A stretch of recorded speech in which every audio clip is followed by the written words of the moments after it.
Income and expenses. In this tab and the tab called Kids Income and Expenses, which are beside it, we have a look at setting up what we need to be able to help the children do a forecast. The forecast is the first part of the Kids Home Pay system where you actually help the children create good reason for themselves as to why they'd want to do their home tasks around the house. First of all, we have a look at the types of income, the ways children can earn money, that money might come in for the next week. So if they're old enough, you may already be giving them an allowance, or there might be a birthday gift that they're expecting, or there might be that they have loaned money to a sibling and that's going to be paid back to them. They may have a promissory note outstanding where they've loaned money to a brother or sister and that may be coming back, or they may have sold something. The children may even be old enough to be earning an income through some regular wages. Perhaps they do a paper run or work at a local shop, something along those lines. So any of those ways might be ways income can come in.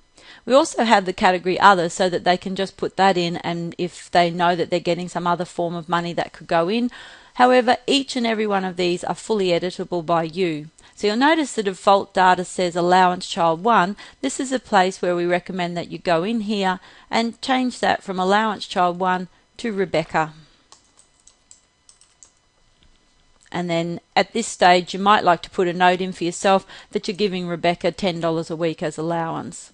This is money that you as parents are just choosing to give to Rebecca because she's in the family and you want to have her the ability to buy a couple of treats for herself or save up for something. So whatever's important to you to be able to give to your children weekly, that's simply the amount that you'd put in there. That's actually a note for you. It won't appear in Rebecca's forecast. She'll actually be typing that in again for herself so she's got full understanding of what's going on. The bottom part of this screen actually shows all of the different expense items that the children may want to actually spend money on. So again, work through this as a family and see if there's any words you want to change or any things that you would like to add. Or delete. If the list is too long and feels a bit overwhelming, simply use the little garbage can icon and get rid of things that you don't think you'd ever use. There are two items here that we would particularly draw your attention to, one being the education account deposit here.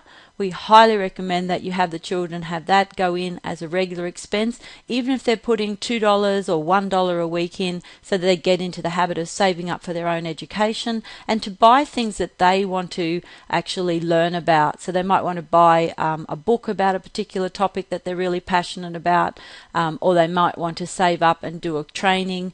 Whatever really they want to do is important around that education account. And the other one down here is the next goal account or next goal savings account deposit, where they're saving regularly for a larger item.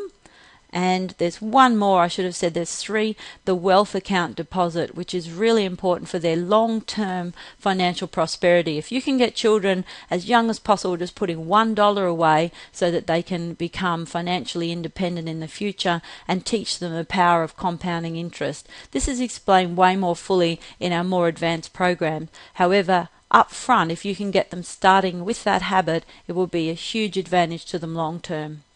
As I mentioned earlier, if you've got other items you'd like to add, you simply click this Add Items button. You'll get this screen up in front that you can customize exactly how you want.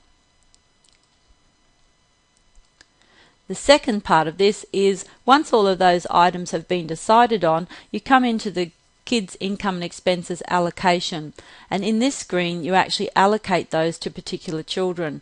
So for example, if you're working just with what Rebecca's going to have allocated, you come across here to her allowance and you tick Rebecca and hit save.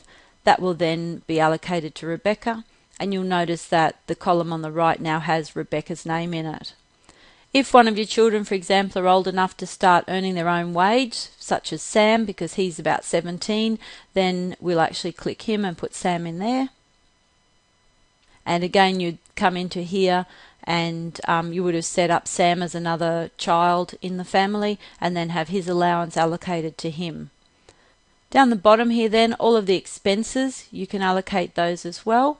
So we're working particularly with Rebecca as an example here. So we might have, yes, Rebecca's going to buy her lunch at school every day, and so is Sam. Ben's still quite young, so he won't.